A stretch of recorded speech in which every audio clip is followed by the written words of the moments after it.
Glória a Deus. Estamos ao vivo mais uma vez. Quero deixar uma rápida palavra para o teu coração, a resposta de Deus para a vida de muitos. Eu estava aqui agora à tarde e o Senhor disse assim: grave mais uma live e fale com as pessoas a respeito de uma passagem que está lá em Gênesis 37, a história de José. Eu sei que eu tenho explorado muito essa mensagem ultimamente sobre a vida de José, sobre as lições que nós podemos tirar da vida dele, de tudo que ele viveu. E eu quero continuar essa série de mensagens sobre a vida dele, trazendo algo para você nessa tarde. Talvez você pense assim, mas você tem explanado esse tipo de mensagem constantemente, mas sempre é bom repetir novamente algumas coisas para que isso fique gravado, e também a palavra do Senhor ela se renova constantemente, então sempre tem algo novo para se ver na palavra. A Bíblia diz assim em Gênesis 37, verso de número 5: sonhou também José um sonho que contou a seus irmãos, por isso o aborreciam ainda mais. E disse-lhes: ouvi, peço-vos este sonho que tenho sonhado. Eis que estávamos atando molhos no meio do campo, e eis que o meu molho se levantava e também ficava em pé, e eis que os vossos molhos o rodeavam e se inclinavam ao meu molho. Então lhe disseram seus irmãos: tu, pois, deveras reinarás sobre nós? Tu deveras terás domínio sobre nós? Por isso tanto mais os aborreciam por seus sonhos e por suas palavras. Veja o verso 11. Seus irmãos, pois, o invejavam. Seu pai, porém, guardava este negócio no seu coração. A Bíblia nos fala sobre a inveja que os irmãos de José tinham dele. A Bíblia diz que José era um homem íntegro, um homem reto, um homem justo desde a sua mocidade. E nós precisamos, irmãos, ter essas mesmas características se quisermos ser abençoados por Deus como ele foi. E a Bíblia diz que ele era uma pessoa que andava em retidão, que procurava agradar ao Senhor com a sua vida. E muitas vezes aquilo que Deus mostrava para ele gerava inveja no coração daqueles que estavam próximos a ele. E muitas vezes nós sabemos que o nosso bom coração e os sonhos e projetos que temos gera inveja nas pessoas ao nosso redor. Muitas vezes tem pessoas que estão perto de nós, convivem conosco, mas querem ver a nossa ruína. Tem pessoas que andam próximas de nós, até mesmo sabem da nossa intimidade, sabem daquilo que temos em nosso coração, mas muitas vezes essas pessoas querem nos derrubar. E precisamos muitas vezes ter vigilância, vigiar constantemente com essas pessoas para que possamos permanecer firmes e para que não venhamos a ser derrubados por elas. E a Bíblia nos conta que José era constantemente invejado pelos seus irmãos pelo simples fato de ter aquelas revelações de Deus que ele teve. Muitas vezes, aquilo que Deus te mostra, ou aquilo que Deus coloca em seu coração, os sonhos que Deus coloca no seu coração, vai gerar inveja no coração das pessoas que estão próximas a você. Aquilo que Deus tem preparado para a sua vida e o que Ele tem te mostrado, até mesmo por meio de profetas, vai gerar inveja em pessoas que ouvem essas profecias, em pessoas que sabem daquilo que Deus tem para realizar na sua vida. E é importante que você clame sempre pelo sangue de Jesus e peça a proteção de Deus, porque aquilo que Deus tem para realizar na sua vida vai causar inveja em muita gente, vai incomodar muita gente. O seu sucesso vai incomodar muita gente. Os seus sonhos, os seus projetos vão incomodar muita gente. Muita gente vai torcer contra você, até gente da sua própria família, muitas vezes, como aconteceu com José. Muitas vezes aquilo que Deus tem para realizar na sua vida vai causar inveja nas pessoas próximas a você, seus amigos, seus conhecidos. E é importante que você se revista das armaduras de Deus para que a inveja dos outros não venha te atingir. E a Bíblia nos conta que então José ele começa a contar os seus sonhos para os seus irmãos. Ele começa a relatar aquilo que Deus lhe mostrava. Os seus irmãos não entendiam, porque muitas vezes aquilo que Deus nos mostra não vai ser entendido pelas pessoas. Muitas vezes as pessoas não vão nos entender, elas não vão nos compreender, elas não vão entender aquilo que Deus tem conosco. E muitas vezes aquilo que Deus nos mostra, às vezes tem que ser guardado com a gente. E irmãos, eu tenho aprendido isso de uns tempos para cá. Muitas vezes eu tentei explanar coisas que Deus me mostrava, mas as pessoas não me compreendiam. E eu entendi que às vezes é melhor eu guardar algumas coisas comigo do que compartilhar certas coisas com os outros. E assim também era com José. Ele compartilhava algumas coisas com seus irmãos, mas seus irmãos não entendiam. Seus irmãos olhavam para ele e diziam: Você não é nada, você não é ninguém, olha você é uma pessoa tão desprezível, você vai ser um governante, nós vamos nos prostrar diante de você, porque muitas vezes, irmãos, as pessoas olham para a nossa aparência, as pessoas nos julgam baseado naquilo que elas veem. Elas olham para nós e só conseguem enxergar o nosso presente, elas não conseguem enxergar o potencial em nós. Elas são guiadas por aquilo que elas veem. Muitas vezes elas olham para nós e dizem: você ser uma pessoa importante lá na frente, você ser um pregador de multidões, você ser um grande empresário, ser uma grande empresária, você não tem nem o que comer dentro de casa, você não tem nem onde morar. Como que você vai liderar uma grande congregação, uma grande empresa? Você não sabe nem falar direito. E elas muitas vezes nos julgam baseados no nosso presente, naquilo que elas veem. Mas elas estão vendo o presente, mas Deus está enxergando o futuro. E nessa tarde o Senhor está dizendo para muitas pessoas: podem até te julgar, pode até olhar para a sua aparência e dizer que você não é nada, pode até olhar para a sua aparência e dizer que você não é ninguém, podem até olhar para a sua aparência e dizer que você não tem futuro, mas Deus está contemplando o teu futuro. E Ele está dizendo: podem até olhar para você hoje e dizer que você nunca vai alcançar nada, nunca vai alcançar nada, nunca vai chegar a lugar nenhum, mas eu, o Senhor, tenho visto o teu futuro e eu tenho preparado um futuro glorioso para você. Eu, o Senhor, irei te honrar e aquilo que eu te prometi não irá cair por terra. Eu, o Senhor, te honrarei. E então José, ele começa então a contar os seus sonhos para os seus irmãos. E eles não entendem, obviamente, porque eles eram guiados pela vista. Mas José era guiado pela fé. José tinha visão do Espírito. Ele era guiado pelo Espírito Santo de Deus. E então, em meio a tudo aquilo, seus irmãos começam a tramar a morte de José. Eles começam a armar contra a vida de José. E então, em meio a tudo aquilo, eles tramam. Peraí, primo. Em meio a tudo aquilo, eles começam a tramar contra a vida de José. E eles jogam José em uma cova. Você conhece a história? Quando José estava indo ao encontro deles, eles jogam José numa cova. E ali eles pensam que eles tinham conseguido acabar com os sonhos de José. Pensam que tinham conseguido acabar com a vida de José. Mas mal sabiam eles que Deus ia reverter a situação de José. O diabo pode ter pensado que ele acabou com a tua vida. O diabo pode ter pensado que ele acabou com os teus sonhos. Satanás pode ter pensado que ele acabou com o teu ministério, com a tua família, com os teus projetos. Satanás pode ter pensado que ele te jogou na cova e que a sua vida agora está arruinada e que nunca vai ser restaurada. Mas eu quero ser profeta de Deus para muitas pessoas nessa tarde. Quero dizer algo: a última palavra vem do Senhor. E se ele ainda não falou algo, descansa o coração, fica tranquilo, porque a última palavra vem dele. E certamente a última palavra da parte do Senhor não será uma palavra de condenação ao teu respeito. Será uma palavra de vitória, de restauração e de restituição.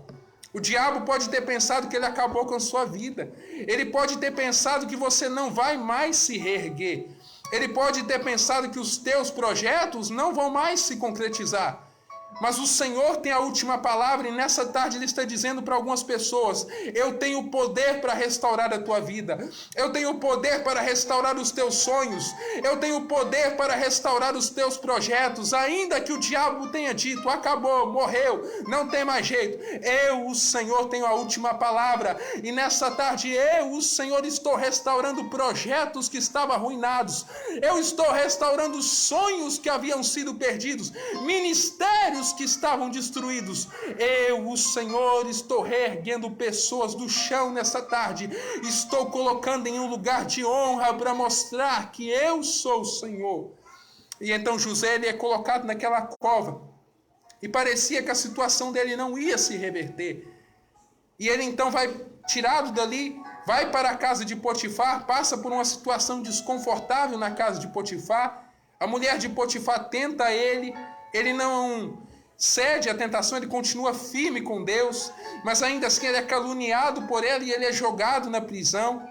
E eu acredito que em meio àquela prisão, em meio a tudo aquilo, Ele até pensa que Deus se esqueceu dele, até ter pensado isso, porque muitas vezes, quando estamos sozinhos, quando todos nos abandonam, quando somos colocados em situação desfavorável, chegamos a pensar que Deus nos esqueceu, chegamos a pensar que Deus não cumprirá mais as suas promessas em nossas vidas, chegamos a pensar que Deus não vai realizar aquilo que Ele determinou ao nosso respeito. Mas só que eu quero te dizer uma coisa, se Deus liberou uma palavra ao teu respeito, você pode ser até colocado em uma situação desfavorável, você pode ser até abandonado pelas pessoas, você pode até mesmo ser colocado em uma situação de perigo, de risco. Os anos podem se passar, meses, semanas podem se passar, mas a palavra que o Senhor liberou ao teu respeito vai se cumprir. Mais cedo ou mais tarde ela se cumprirá, e os teus olhos verão, e as tuas mãos desfrutarão daquilo que o Senhor prometeu ao teu respeito. Ele não vai te deixar na mão, Ele não vai te desapontar, Ele não vai te decepcionar, Ele não vai fazer hora com a tua cara. Se Deus disse que vai cumprir algo na sua vida, Ele vai cumprir. E por mais desfavorável que a situação hoje seja, ela vai se reverter, como a situação de José se reverteu. E talvez você está numa prisão, não uma prisão física, mas em um cativeiro emocional, espiritual, financeiro, familiar. Mas Deus está dizendo, assim como eu reverti o cativeiro de José, eu vou reverter o teu cativeiro e vou fazer com que alguém se lembre de você, e essa pessoa vai te colocar em um lugar de honra e de desprezado, de humilhado, de uma pessoa que sofria com cativeiros emocionais e espirituais. Você vai ser colocado em um lugar de honra e todos terão que ver que Deus é na tua vida e que Ele levanta as coisas que não são para confundir as que são. Então, em meio àquela prisão, José, ele fica ali e ele passa por uma situação totalmente difícil, até que um dia Deus coloca duas pessoas no caminho dele, ele interpreta o sonho dessas duas pessoas. E essas pessoas têm os seus sonhos interpretados, e esses sonhos se cumprem da maneira como ele viu. Um dos dois homens morre e o outro é restituído ao seu cargo na corte de Faraó. Só que essa pessoa que tinha tido o seu sonho interpretado, ela se esquece de José. Porque muitas vezes é assim, nós ajudamos as pessoas, mas as pessoas se esquecem da gente. Muitas vezes ajudamos as pessoas, mas elas não se lembram do bem que nós fizemos a elas. E ele é colocado naquele lugar de volta e ele se esquece de José. Mas passa um tempo e acontece algo com Faraó. Faraó tem um sonho, ele não consegue interpretar esse sonho. Ele chama todas as pessoas do seu reino, as pessoas não conseguem interpretar. Até que o copeiro de Faraó se lembra do sonho que ele teve e diz assim, tem um homem lá na prisão que ele consegue interpretar o teu sonho. Chama ele aqui e ele vai resolver esse problema. E é interessante isso porque em momentos de crise, Deus sempre levanta pessoas para se lembrar da gente. Em meio às crises, Deus sempre incomoda alguém para se lembrar da gente. E essa pessoa nos coloca em lugares altos. E aquele homem se lembra de José, eles mandam chamar José. E quando ele chega à corte de Faraó, Faraó então diz a José, interpreta o meu sonho e você será honrado diante de mim. E José começa a interpretar o sonho para Faraó. Ele começa a dar os detalhes do sonho, começa a dar uma palavra de sabedoria, um conselho inspirado pelo Espírito a respeito do que Faraó deveria fazer nos anos que iriam se seguir. E Faraó, então, maravilhado com aquilo, diz, eu vou te honrar, eu vou te levantar como governador do Egito, somente no trono eu serei maior do que tu. Ainda que você tenha passado por situações de humilhação, desprezo, sofrimento, Deus vai levantar alguém para te honrar. Alguém vai reconhecer o teu talento. Alguém vai reconhecer os dons de Deus que estão na tua vida. E essas pessoas vão te colocar em um lugar alto e vão te honrar diante de todos. E você vai ver que o Senhor é contigo. E você vai olhar para trás e vai se lembrar daquilo que aconteceu. Mas você vai ver como uma lição, como experiência. Você não vai ter mais as marcas do passado te afligindo. E José então é honrado diante de todos. E ele tem 2 filhos na terra do Egito, Efraim e Manassés. E Manassés significa esquecimento. E ele diz, Deus esqueceu. Deus me fez esquecer de tudo aquilo que eu vivi na terra do meu pai. E ele então chama o outro filho de Efraim e diz, Deus acrescentou bênçãos sobre mim nesta terra. E eu quero profetizar sobre a tua vida. Chegará o tempo em que você não vai se lembrar mais das humilhações que você passou. Chegará o tempo em que você não vai se lembrar mais de todo o desprezo que você sofreu, das palavras de maldição que você recebeu até mesmo do seu pai, da sua mãe, dos seus parentes. Chegará um momento em que você não vai lembrar mais das afrontas que você sofreu, dos traumas, das humilhações emocionais e físicas que você sofreu das pessoas. E o Senhor, no mesmo lugar onde você foi envergonhado e humilhado, Ele vai acrescentar bênçãos sobre a tua vida, assim como Ele fez com José. José foi humilhado no Egito, mas naquela terra o Senhor acrescentou bênçãos sobre a tua vida, sobre a vida dele, perdão. No mesmo lugar onde você foi envergonhado, no mesmo lugar onde você foi humilhado, no mesmo lugar onde disseram que você não ia para frente, é ali que o Senhor irá te honrar. E mesmo em tempos de crise, assim como aconteceu na terra do Egito, eles estavam em tempos de crise, passando fome, mas graças a José e graças ao Senhor que estava na vida de José, eles prosperaram. Mesmo em tempos de crise, por amor à tua vida, o Senhor te fará prosperar. E Ele acrescentará bênção sobre a tua vida no lugar da tua aflição. E no mesmo lugar onde você foi pisado e humilhado, é ali que o Senhor vai te honrar. E eu concluo com o versículo de Isaías 61:7, que diz: no lugar da vergonha, da afronta, vocês receberão dupla honra. E vocês exultarão pela sua parte, possuirão o dobro, ou seja, o dobro de bênçãos, de vitórias, e terão perpétua alegria. E a sua alegria não será tirada. Sabe o que Deus está dizendo para algumas pessoas? No lugar da afronta, da vergonha, do desprezo que você sofreu, você terá dupla honra. E na sua terra, não é em outro lugar. Deus não vai te levar para outra cidade. Deus não vai te levar para outro lugar para te honrar.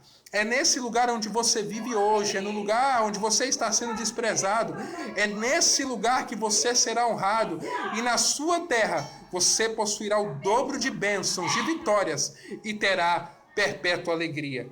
Eu vou encerrando por aqui, um grande abraço a todos, fique na paz do Senhor Jesus, que Deus te abençoe grandemente, fique na paz, fique com Deus, e lembre-se sempre, Deus tem poder para te honrar, no mesmo lugar onde as pessoas têm te humilhado.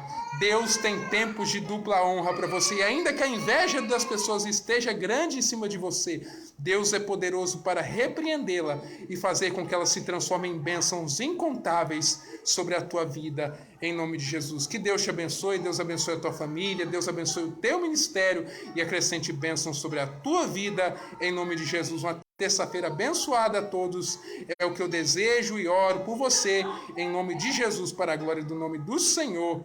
Amém e amém, Jesus. Glória a Deus.